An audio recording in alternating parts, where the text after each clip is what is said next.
reach back through the ages, prophets and sages, and our fathers and our mothers stalked the way. Dig down through the rubble, finding foundations on which our fathers and our mothers built a world. Expansion pathways, crossing continents and our oceans to the home of liberty. Rise up and rebuild now on the foundations. Clear the path so others can find their way home.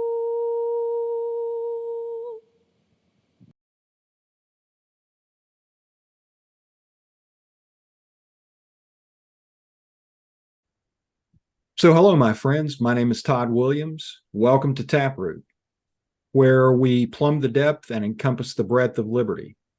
I'm honored to serve as your host in this first episode of our podcast, Defining America.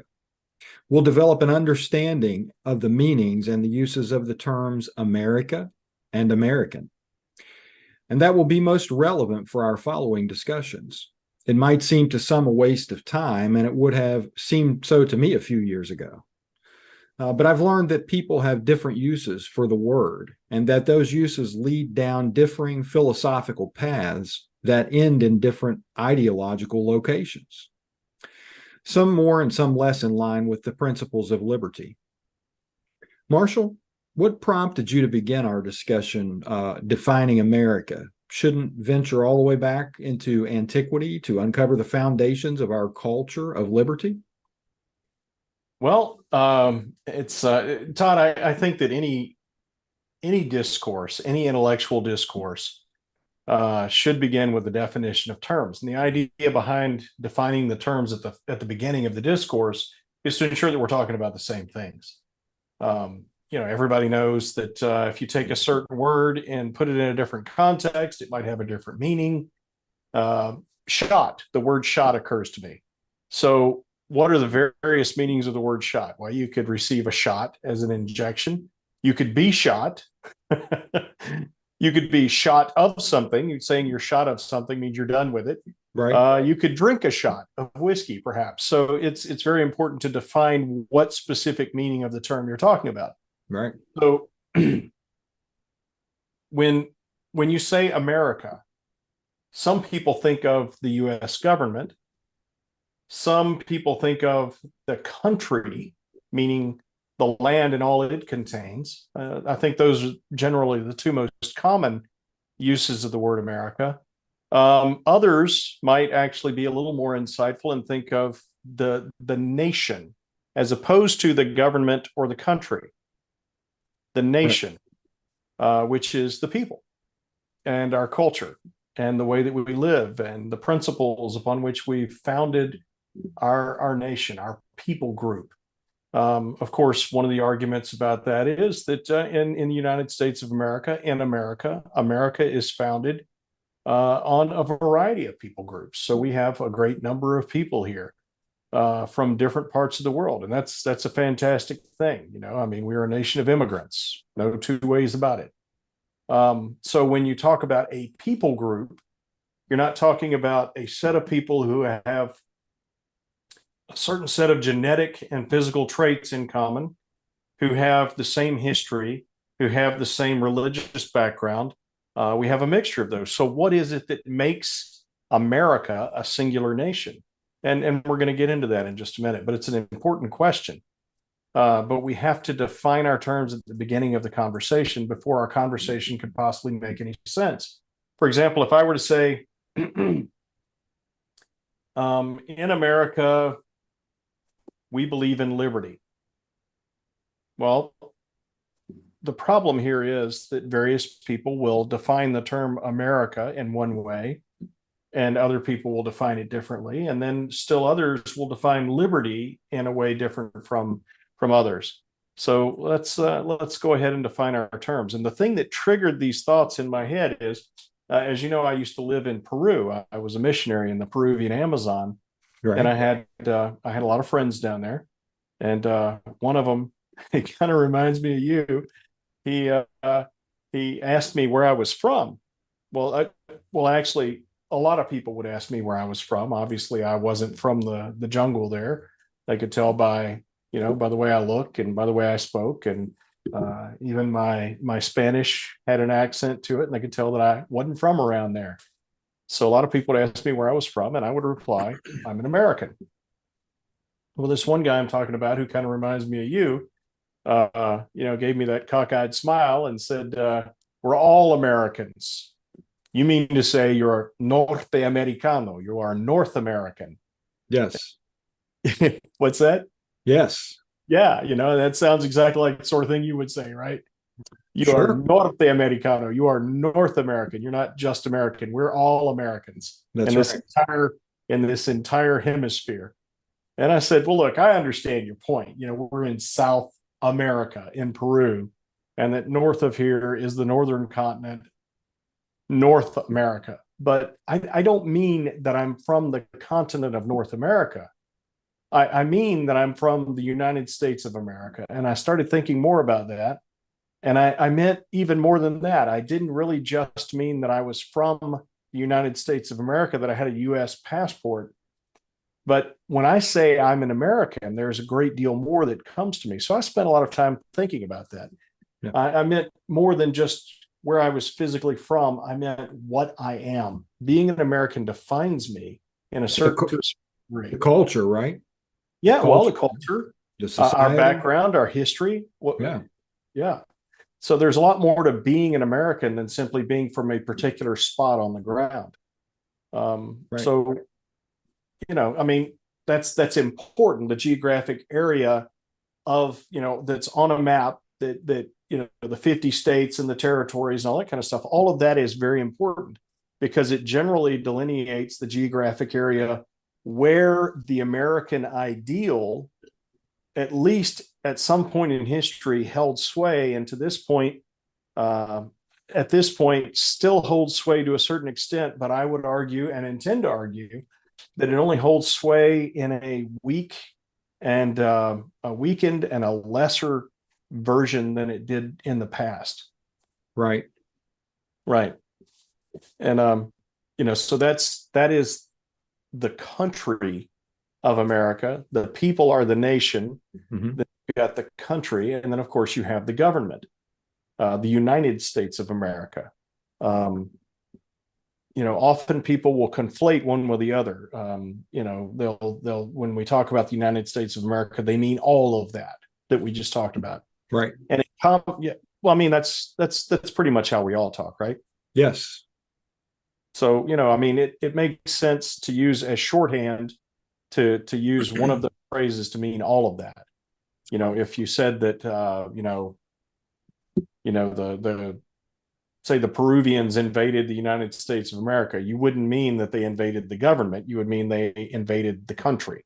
Right. So, yeah, of course that makes sense.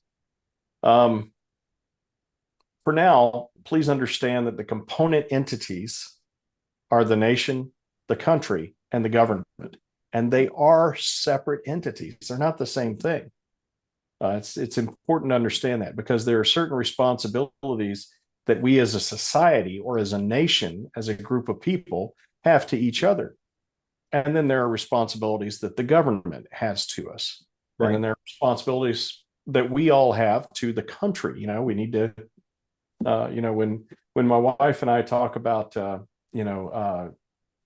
environmentalism, we have a very practical version of environmentalism, which basically is, you don't make a mess where you eat.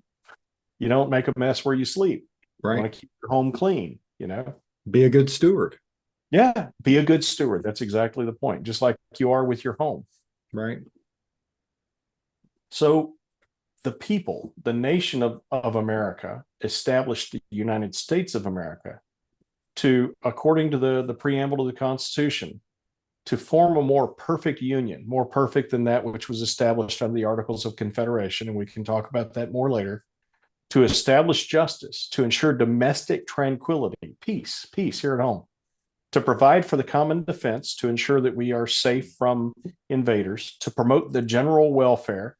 And I want to be very clear about the fact that the word welfare that back then did not refer to a government program. Right. It referred to the general safety and security and well-being of all people in the nation. That's right. Yes, and to secure the blessings of liberty to ourselves and our posterity. So we have generally defined the fact that America is the nation, the people. But beyond that, there was something that bound those people together. People from all over the world. Mostly, let's be honest, at the beginning, it was mostly Western Europe. Western Europeans who came over here, and they took land from the people who were here already. And of course, they brought slaves with them. Now, quite honestly, there were slaves from different parts of the world. Right. And the ones that who remained in slavery over time were the ones from Africa. And the principles that were upon which this nation were founded are found in the Declaration of Independence, and then, of course, in the preamble that we just referred to of the Constitution. But in the Declaration of Independence, it says very clearly the reason that the people, the nation of America, broke away from England as her overlord, as her master, and founded a new nation, which originally was founded under the Articles of Confederation and then later of the Constitution of the United States of America, but founded a government for that nation. Once again, important to understand that the government was created by the nation, by the people who had these certain principles in common. So the principles that they held in common, and it's stated in the Declaration of Independence, it's very clear, and I'm sure you'll all recognize these words. We hold these truths to be self-evident, that all men, now here the word men refers to the creature man. Mankind. Yes, sir, mankind, and not necessarily just to the male of that creature. So it's all people.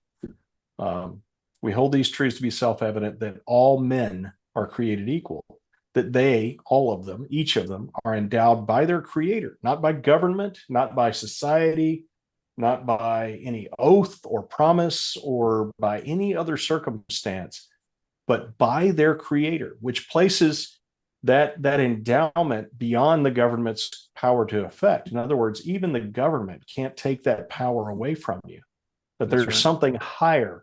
Go ahead. I'm sorry. No, I was just agreeing with you. I'm interjecting as you go. So there's actually an authority that is higher than the government, which has endowed you and me and each other person who exists with these certain unalienable rights. And that's extremely important that we understand those words, because there are people who say that the Constitution gives you rights. That is false. The Constitution actually is a document that forms the government of the people. The people formed this government for their own protection. And we'll get into that in just a few minutes. But basically, that phraseology from the preamble to the Constitution lays out why the government was formed. But here in the Declaration, which we're talking about, we hold these truths to be self-evident, that all men are created equal, that they are, all of them, each of them, are endowed by their creator with certain unalienable rights.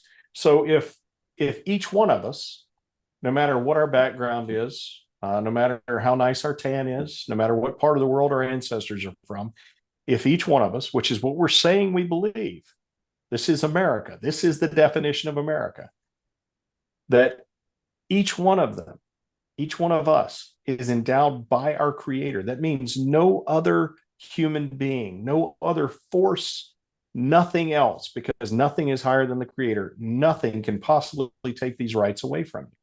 You always have these rights, and they are certain and they are unalienable. Certain means that they are an established set. So if I say I took a certain coffee mug down the hall, well, what that means is it wasn't just generally a coffee mug. There was a specific coffee mug that I took down the hall. So you have certain rights. That means that there are absolutely some known rights, and we'll get into that list in just a second. There are known rights with which you've been endowed by your creator. It's not stuff that we imagine. We can't change the list. We can't make up new ones. We can't take away any from it. We can't alter the ones we have, but we have a certain number and certain types and certain specific rights with which we've been endowed by our creator. Those rights are also unalienable. Alien means foreign to.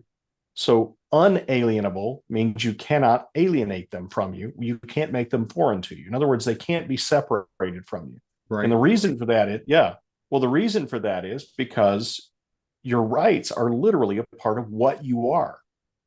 I was just about to say that, Marshall. And don't you think those rights are applied to you at the moment of conception? Absolutely. Yes. Absolutely. Yes, sir. And it's not that we reach an age of maturity and we have rights. It's not that we go through a ceremony and we have rights. It's not that we do a certain duty to the government and they grant us right. There's none of that. It is because of what you are as a human being. These rights are inherent to you.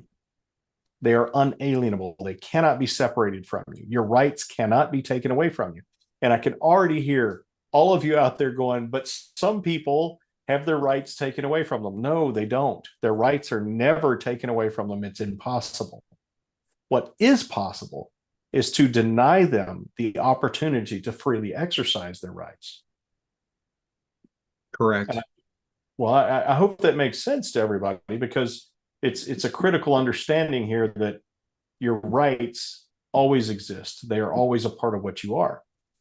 Certainly these rights, because we're talking about they are inalienable rights. They cannot be alienated from you, as you said a moment ago, and they exist from conception, and they are rights that are granted by our creator. They're not, like you said, not granted by government, so they can't ever be taken away.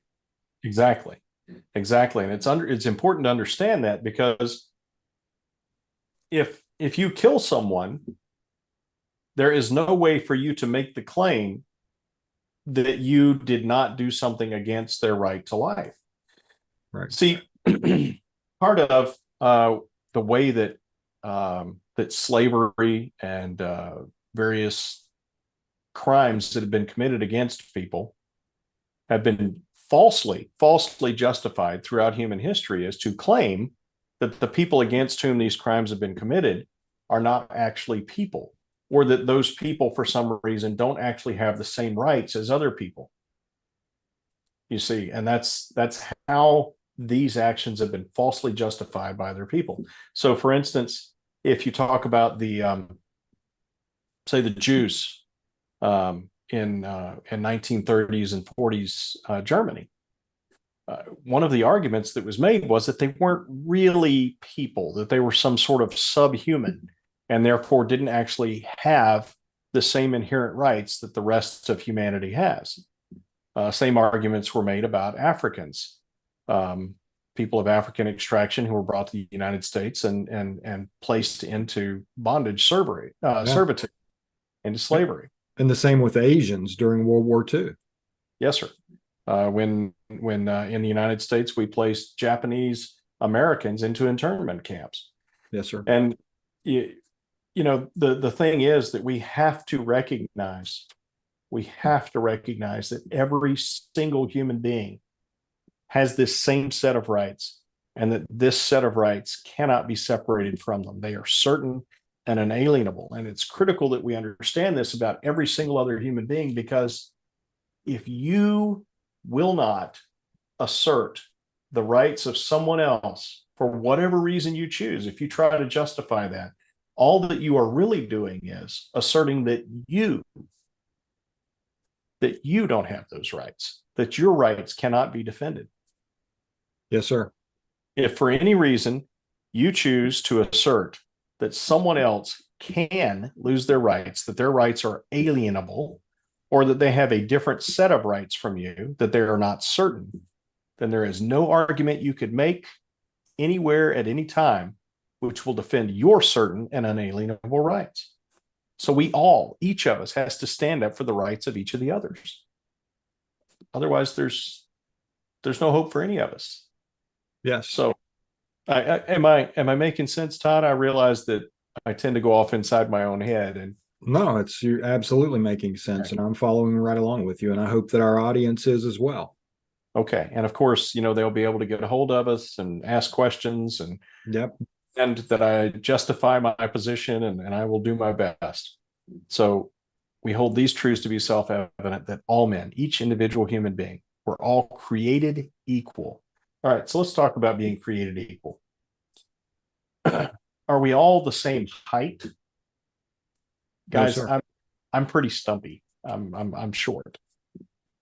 Are we all as wealthy? Are we all as good looking or as talented in certain ways? Do we all have the same IQ? Do we all have the same amount of money? No, obviously not. It's not. It would be foolish to try to assert that we are all equal in those ways, those external ways. So in what way are we equal? Well, I would assert that the way that we are all equal is that we are all created and endowed with certain unalienable rights. That is equality, that we have the same set of rights and that they can't be taken away from us. All right. So if our rights can't be taken away from us, and yet we can be denied the opportunity to freely exercise them, what is actually happening when you are denied the opportunity to freely exercise your certain and unalienable rights? By the way, we can use some shorthand here if you don't mind. And the phrase that's generally used to address or to characterize those certain and unalienable rights is natural rights. In other words, the rights that you have because of your nature, because of what you are. And you have those natural rights under what we refer to as natural law. And we're going to do a whole episode on law and how it's derived and, the basis for law itself. But right now, natural law is that law which is evident in nature. And part of that is that each of us is endowed with certain unalienable rights. So if I deny you the opportunity to freely exercise your rights are completely and absolutely inviolable. They exist. There is nothing I can do about that. That is more certain than any mountain, than anything you can imagine. Your rights are more certain than any of that. So if I act in a way contrary to your rights, if I infringe upon your rights, to infringe means to step on or to pass over the boundary of. So if I infringe upon your rights, have I taken away your rights? And the answer is no, I can't. I'm incapable of that. So where does that leave us? Well, if someone infringes upon your unalienable rights, they can't define them away. They can't say, well, that doesn't apply. There's this weird situation, because they are certain and they can't take them away from you because they're unalienable. So where does that leave you? What has happened is that a crime has been committed against you. You have a right to life. If I take away the opportunity that you have to freely exercise that right, in other words, if I take away your life, I haven't taken away your right to life. I've only taken away your life. And that's called murder. Yes. Right. So it's a crime. When you talk about depriving someone of the opportunity to freely exercise their right, you are committing a crime against them. You're describing a crime. You have a right to liberty. If I lock you in my basement, I have infringed upon your right. I haven't taken it away. Because if it were possible for me to take away your right to liberty, and I did so, and then I lock you in the basement, I've committed no crime. There's nothing wrong there, because you don't have a right anymore. And that's actually the argument that was made, one of the arguments that was made to defend slavery, which is completely indefensible, and we know that, right? But one of the arguments that was made was, well, these people don't have a right to liberty, either because they're not full human beings, or because whatever excuse they could come up with. They would say to falsely justify slavery, they would say, well, these people don't have the same rights that we do. False, utterly false. So that a crime was committed against them. Absolutely. They were deprived of the free exercise of their liberty. Okay, of their freedom. So you have the right to life, to liberty, and the pursuit of happiness. Pursuit of happiness, right? Yes, sir. So a lot of people, including me, have been confused by this concept of the pursuit of happiness. I said the pursuit of liberty, didn't I? I'm sorry. You have rights. No, you What's said that? you said life, liberty, and the pursuit of happiness. Oh, okay. Yeah. So you have the rights, the certain and unalienable rights to life, liberty, and the pursuit of happiness. The pursuit of happiness. Let's start with the easy part. You don't have a right to happiness. Right. You have a right to pursue happiness as you see fit. In other words, pursue meaning chase after. Yeah. So what makes you happy? Oh, there are lots of things that make me happy. Do you suppose they're all the same things that make me happy? Absolutely not. Yeah. Okay. Right. All right. So name something that makes you happy that you think probably wouldn't work for me. Wouldn't work for you? Yeah. I don't know. I would probably be easier to name something that would make you happy. Okay, but what we're looking for here is something that wouldn't work for both of us. So if I may, that wouldn't work for both of us. Would work for one, but not for the other. Yeah. Okay. So I probably like riding motorcycles, and you may not. Actually, I on the occasions that I've had to ride motorcycles, I loved it. But okay. But I'm also kind of clumsy, and my wife Julie is concerned that I will die if I ride a motorcycle. So yeah, it's something that I enjoy. Let's say working with IT. You're an IT guy, right? Yeah, or working with politicians. Oh Lord, neither one of us likes working with politicians. That is not something either of us enjoy. But so you're an IT guy. I assume you enjoy your work. I love what I do because I like solving problems. I would utterly detest it. I would hate it. I understand. Yeah. Not that I'm saying there's anything wrong with IT. I'm just saying it's just not for you. No, it's not something I enjoy doing. So here's the thing. What if I were forced to choose, if I were forced to pursue happiness in the same way that you pursue happiness? Right. Marshall, we're going to make you do IT work. Right, right. And everybody will suffer for it. I guarantee you, if I have to do IT work, it won't just be me suffering. So the idea here is that pursuit of happiness means the right to direct your life as you see fit.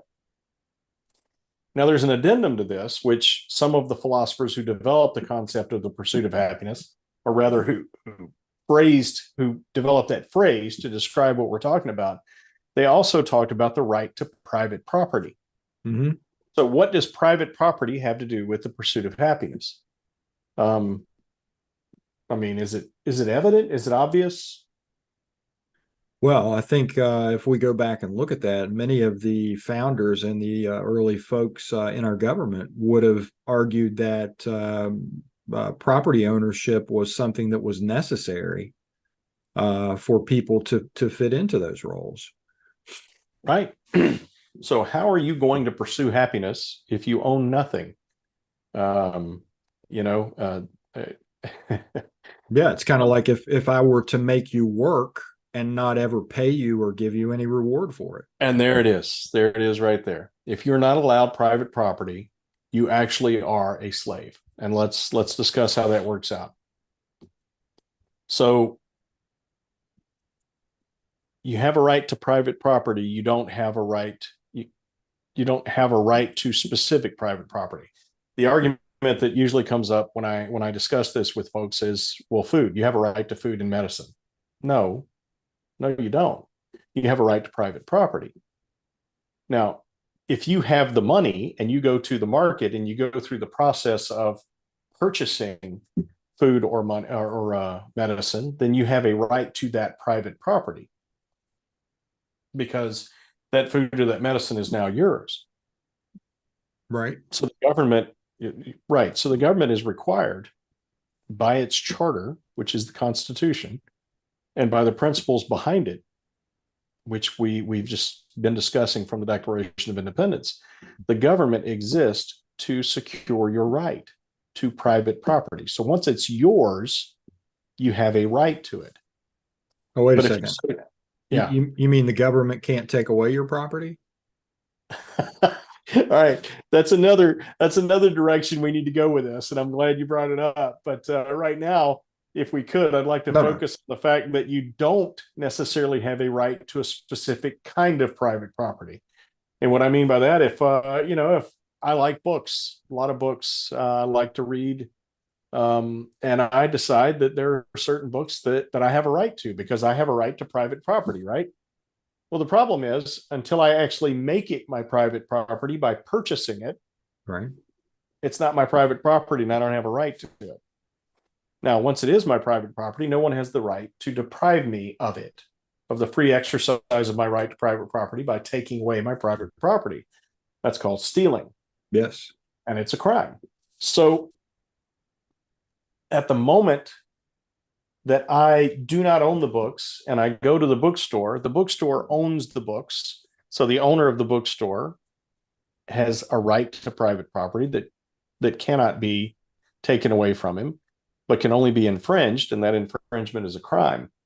So if I walk in and I grab the books that I want and I walk out, I have stolen from that bookstore owner. Yes, sir. Right. But if I hand him money and we freely engage in this exchange of value for value, and I walk out with the books, they are now mine. And if you run up to me on the street and snag my bag of books and run off with it, you have stolen from me, not from the owner. books. Yeah. Okay. And the other thing I would say about that too is even going back further before we had money, I could go to the bookstore owner and say, hey, I would like these books. And he could say, well, hey, if you will go out and sweep my parking lot, I will give you those books. So I'm trading some service for goods there and bartering. Yes, sir. Absolutely. And that leads on to the next point, which is that money is a method for representing the value that you bring. It's a medium of exchange. And what are you actually exchanging? Well, how do you get money? Right. By investing your time, your effort, your capabilities, your creativity into serving someone else, serving a project. You invest your time, your money, your resources, your capabilities, your effort, and your creativity into earning or creating that wealth, right? Yes. By providing a service or a good to someone else who is willing to exchange money for it. Yep. So if you're an electrician, you provide the service of installing and repairing and maintaining an electrical system, and the person for whom you do that provides you money. Or if you work in a shoe factory, you make shoes, and the owner of the shoe factory pays you an agreed upon amount of money, which represents the value of your time, resources, capabilities, efforts, and creativity. Right. So your time, your resources, your capabilities, your creativity, and your effort are literally the components of you. You are literally exchanging a portion of your life, your time, some of your private property, your resources, whether it be the money to drive to work or investment that you pay into a company by buying stock in that company, one way or another, your resources, your capabilities, your ability to work, your ability to make shoes, your ability to install an electrical panel. Right. Capabilities, your creativity, your way of thinking about it, solving problems, all that kind of stuff, right? Your effort, your actual, you actually invest your body, moving your body into doing the work that makes this happen. You are investing yourself into creating or earning this wealth. Yes. What that means is that wealth is literally a representation of a portion of you, of yourself. Right. Right. So that's why you have a right to private property, because you have a right to yourself, because you own yourself. Anyone who is not allowed to own himself, anyone who's not allowed to exercise that right to owning himself, is having a crime committed against him. He's being made a slave. He's being robbed, whatever the situation is. Yes. So the right to pursue happiness means the right to take yourself and all of the representations of yourself and do with them as you will. So you have a right to take the money that you earn through investment of yourself and to buy a boat, unless your wife says no, and then you need to really reconsider that. Probably not a good idea. So I think I've probably beaten this to death, but I think it's an important point. The right to pursue happiness does not mean the right to happiness. It means the right to try to take all that you are, all that you own, and to invest it into living the way that you want to live. That doesn't necessarily mean you're going to be happy. And not have anyone deprive you of that right. Right. Not have anyone interfere in that. As you say, deprive you of the free exercise of that right to pursue happiness as you will. So, if you decide you want to go buy a boat, the government has no business telling you can't buy a boat. Right. I, as your neighbor, have no business telling you can't buy a boat. Now, as your friend, I might say, hey, man, your wife's really concerned. She's going to kill you. Yeah, your wife's going to kill you if you buy this. She's going to deprive you of your right to life if you buy a boat. Right. So, but that's a different issue. That is a friend providing counsel based on your relationship. That is not me saying you can't do this. And I think that's a critical consideration, is that,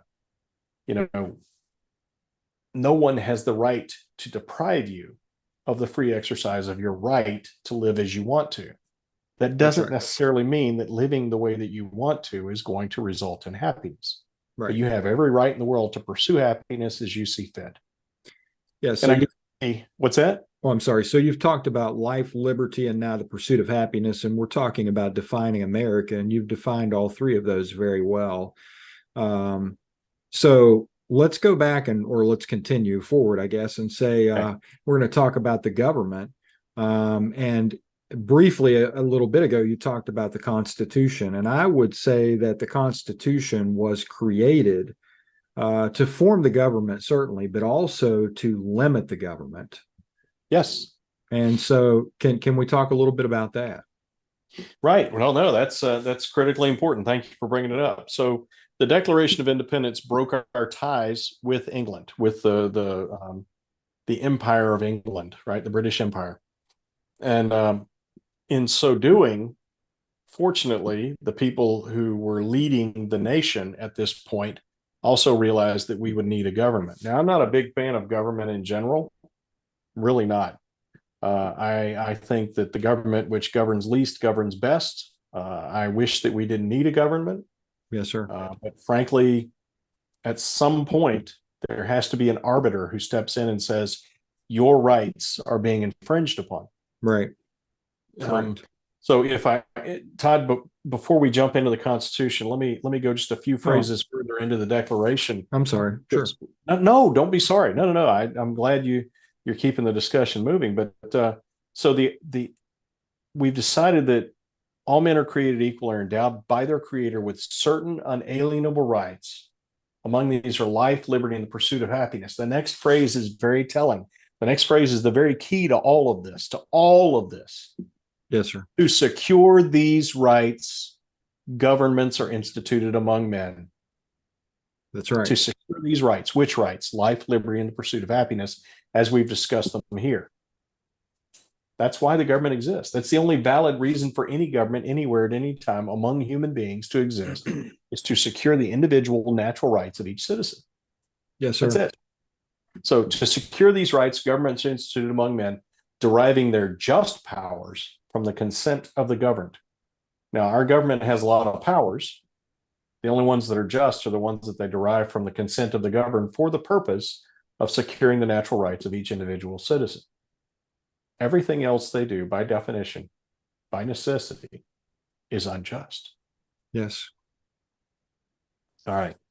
So thank you for the and then that leads us into directly why the United States of America was formed. In a future podcast, we'll pick up the whole concept of the Articles of Confederation, which was actually an attempt to form a U.S. government, an American government, before the Constitution. So between the Declaration of Independence and the Revolution, where we broke ties with the British Empire, we tried to form a government, and it was called the Articles of Confederation. And we will discuss that in the future, because the whole Articles versus the Constitution argument, the Federalist versus the Anti-Federalists, brilliant statesmanship going on there, and we really need to discuss them. But we ended up with the Constitution of the United States of America. And the preamble to the Constitution of the United States of America, which we referred to previously, says that it starts off, we the people. We the people. We the people. We the people have the power. Yes, sir. Well, who formed the country? Who formed the government? We the people. In order to form a more perfect union. That's it. More perfect than the Articles of Confederation. Yes. We the people. We are the sovereign power. Let's talk about sovereignty for a minute. Sovereignty means the power to make decisions without reference to anyone else. So most people would think of a king or an emperor being sovereign. And in nations where they have a sovereign king, not all nations have sovereign kings. England currently has a king who is not sovereign. A portion of the sovereignty devolves to the people and through their elected representatives in the parliament, and also through the House of Lords. So you've got the Lords, you've got the House of Commons, which represents the people, and then you've got the king, and their sovereignty is bound up in those three institutions. But there are nations, have been nations, where the king was the sovereign. He was the guy who could make decisions without referring to anyone else, without asking anyone's permission. In the United States, we also have a sovereign. It is we the people. We the people. Yes, sir. We the people, in order to form a more perfect union. So that's the reason for what we're doing here now, which is developing a constitution. A constitution for a nation is the same as a charter for a business or for a church or for a club or for an organization. Right. It defines what that organization is. Yes, sir. It says, this is what we are, this is what we do, this is why we do it. And anything that's outside of this is not what we are. It's not authorized by this charter, by this Constitution. Right. So, Todd, you've been referring to the fact that the Constitution limits the U.S. federal government, and I agree with you absolutely. It not only founds the government and creates the government, but it defines the government. And anything outside the definition that's found in the Constitution is not a valid form of the U.S. government or a valid part of the U.S. government. And we would say it's unconstitutional. It is unconstitutional and therefore invalid and therefore unlawful. Yes. It's wrong, and it's not supported by the authority that we, the people, the sovereigns of this nation, have delegated to our government, because it's not part of our government. It's something that someone else chose to do. Yes. It's not something that we gave them the authority or the power to do. Now, they might have the power to do it, but they don't have the authority. And if you do something, if you use the abilities that you have, the power that you have to do something that's not authorized, that you don't have the right to do, you are committing a crime. Yes, sir. All right. So we, the people, we are the sovereign, for the purpose of forming a more perfect union, a better union than the one we had under the Articles of Confederation. We, the people, in order to form a more perfect union, establish justice. Yes, establish justice. What is justice in this context? Justice would be people abiding by the law. What law? The law that we have been talking about, the natural rights of man, our inalienable rights. Yes, sir. Exactly. Not laws written by man that contradict natural law, but we, the people, form a more perfect union, establish justice according to natural law. You Yes. can write all kinds of other laws and call that justice. You can write a law that says that certain people can be enslaved by other people and call that justice, but that doesn't make it justice. Right. Natural law is just. And anything that doesn't comport with natural law is by definition unjust. Establish justice. Ensure domestic tranquility. We, the people, in order to form a more perfect union, establish justice, ensure domestic tranquility. Which is peace. Yeah, it's to ensure that we have peace here in our nation amongst us. Right. And that's really what I was referring to a while ago when I said we have to have an arbiter between us. So, the example my dad used to use, what's that, Todd? Oh, yeah, I was just agreeing with you. So Yes. the example my dad used to use was, I have a right to swing my arms right up until you have a right to stand there. I have a right to swing my arms until I smack you in the nose, and I don't have a right to smack you in the nose. That's a very simplistic way of looking at it, but it's kind of telling too. So the idea is that you have a right to do whatever you want to do. Yeah. Everybody else has a right to do whatever they want to do. That's right. And it's absolutely impossible for all of us to do whatever we want to do. So someone has to be the arbiter who determines at what point your right to swing your arm ends. And frankly, your right to swing your arm ends where my nose begins. And of course, it becomes more complex because, well, do I have a right to walk up and stick my nose into your arm swinging circle? Yeah. Well, maybe or maybe not. Maybe this is your designated arm swinging circle. But the point is that at some point, there has to be an enforcement of those rights. For the government to secure those rights, it has to be able to enforce those rights. I don't say this lightly. Frankly, it turns my stomach to even think about it. We, the people, should be able to work these things out between us. If I'm swinging my arms and Todd's standing 10 feet away, and he says, hey, I'd like to walk up and talk to you. Would you please stop swinging your arms? The hope would be that I would be a rational and intelligent enough and gracious enough person to say, well, of course, man, let me put my arms down and you come on over and talk to me. Or, hey, give me a few minutes. I'm swinging my arms. When I'm done, come on over and talk to me. Right. But we don't. In general, humanity doesn't have that sort of capability. And those of us who do, we don't need the government to knock on our doors and say, stop swinging your arms. Right. But there are people who absolutely refuse to comport with the natural law.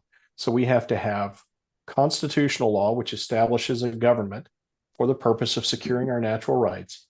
And then we have to provide positive laws made by men, which should comport with the constitutional law, which should comport with the natural law that allows the government to do its job of securing our natural rights. Because if those laws don't comport with the constitutional law, then they are null and void. Yes. Yes, sir. Yes, sir. Absolutely. So, and I think that would be a great topic for a future episode, is to talk about. We could talk about that for hours. We could talk about, humankind's inability to govern itself in many cases, and how that affects everyone overall. Yep, absolutely. So let's put that down and put it on our list and actually do that episode in the near future. It's a great idea. So we, the people, in order to form a more perfect union, establish justice, ensure domestic tranquility, provide for the common defense. The common defense, that means to defend the borders of the nation. It does not mean to defend the government. Right? Wait a second. That you mean they're not going to defend the government? Hang on. Oh, hang okay. on. I was just, yeah. No, it's an important question. So the purpose is not to defend the government. It is to defend the nation. Once again, the nation, we the people, formed the government for our purposes. And one of our purposes is to provide for the common defense. Army, Navy, you get the idea. But those methods of defense, those organizations, are to be used to defend the nation. The nation, of course, being, once again, the people. Right. The rights of the people and the ideals which bind us together as a nation. which is the ideals are what we're talking about right now. So the Constitution, we the people, through the Constitution, give power to the government to provide for the common defense for our benefit, not for the government's benefit. Right. So let me see if, I'm sorry, go ahead. No, go ahead. Go ahead. I'm sorry. Oh, no, I was just going to say, so let me see if I have this straight. You're saying that our government, in protecting our natural rights, they would not only protect our borders from invaders, because those invaders would actually be depriving us of our rights, right? Of the opportunity to exercise our or the rights. opportunity to exercise our rights. I'm sorry. But has nothing to do with the government protecting itself. It's all about the government protecting us and our rights. Right. We the people. That is the purpose for this provision, that the government provide for the common defense. Now, if we allow the government to be destroyed, it can't do its job. That's right. Right. But that's just a peripheral. That's an offshoot of the government's job to secure our natural rights. Okay. So I'm a combat veteran, and we often spent time talking about and training for a situation in which, say, a wounded American soldier is in a situation where he needs to be recovered. And we talked about how to make that happen. All right. And if I'm the designated guy, it's my job to go get my buddy and bring him back so he can be treated. Then that is my purpose. That is my mission. My mission is not to defend myself. Right. However, if I don't protect myself, I can't accomplish my mission. So yes, the government must defend itself, but that is not its mission. That's not its purpose. Right. Does that make sense? Yes. I think that's important. It sounds like I'm splitting hairs. No, because Yeah. to go back to your example, if you were going in to rescue a buddy, probably most likely you would have other people on that mission with you, and maybe their job would be to protect you. Absolutely. There are a lot of ways to do that, but we have to understand what the actual task and purpose are for the government, and it is not to protect itself. Right. All right. Okay. So where are we? To provide for the common defense, to promote the general welfare. As I said before, the word welfare, as it was used when the Constitution was enacted, did not mean a government program. No, that's not what it meant. The government program didn't even exist at that time. Right. So general welfare is similar to common defense. Common defense means the defense of the nation and specifically of the rights of each individual person. General welfare refers to the well-being of the nation, as well as, generally speaking, of the people. So once again, securing your natural rights and making sure that we aren't overrun by enemies, that sort of thing. It does not mean that the government is our caretaker. Yeah, a caretaker. It does not mean the government is specifically responsible for each individual person, making sure they have whatever it is they decide that they want, whether it's food, medicine, or whatever. That's not what it means. All right, and secure the blessings of liberty to ourselves and to our posterity. First of all, as you know, posterity is descendants. So not only in a specific meaning, but also in very general. So, I have 9 children. Did you know that, Todd? I did. I have 9. I've met most of them, but not all of them yet. So, well, most of them are pretty great. I think a lot of my kids, but I would agree with you. They represent my posterity, as do whatever grandkids I might end up having, and great on down the line. Those are my posterity, my specific posterity. But also, posterity here refers to the posterity of our nation. In other words, upcoming generations, future generations. Yeah. Excuse me.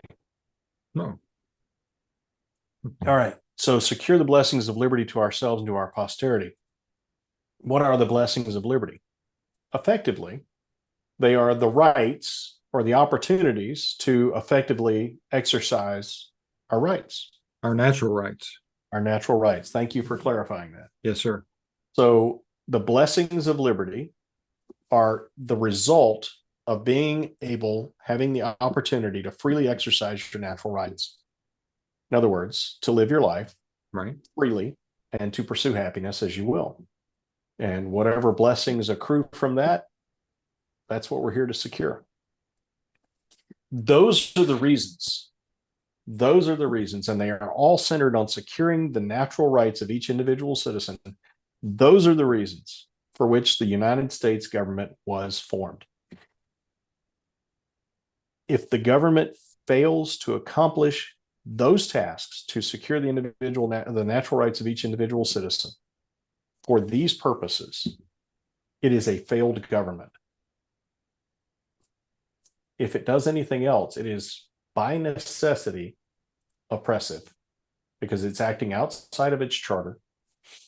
And it is, if it takes any action other than securing the natural rights of each individual citizen, it is not only acting outside its charter, but it's actually acting to deprive individual citizens of some aspect of the free exercise of their rights. Right. So, Marshall, we the people, what should we do about oppressive governments that are acting outside of their, their what they are meant to do? Well, Todd, that's really what this whole thing is all about, and it's going to take us a while to get to that. Yes, the obvious things that come up are, of course, you can vote, you can run for office, you can support candidates. All of those things come to mind immediately, but there is more, and we will get into the practicalities of how to restore the republic. That's what we're actually doing here. That's what this discourse is all about, as you know, is that we are trying to build knowledge and understanding, as well as analytical tools and decisive decision-making tools within people, within the group of people who listen to us, who are dedicated to restoring the republic, to build those capabilities within them so that they can do this. And frankly, I think we've been here talking long enough on this particular episode, and I think that will get us started. And Yes, we will sir. ultimately end up where we talk about specific things that we can do, that we should do, and that we must do if we are to try to secure our natural rights, Yes. to restore the republic. Yeah, I was going to say there a second ago, I was just going to comment and say to empower people. I think that's one of our goals. Yeah, absolutely. To provide them the tools, the capabilities. You already have the power. You just may or may not know how to use it, how it all fits in there. right. As a matter of fact, most people I know in the United States of America do not understand that they have the power. They don't understand that all power that the government exercises devolves from us. We give it to them. Yep. So, some of it we need to take back. Some of it we need to redirect them on. But there are specific tasks that we can do to work on that. And if you will forgive me, Todd, I would like to sign off right now and get to that in a future episode. Is that okay? Yes, sir. All right.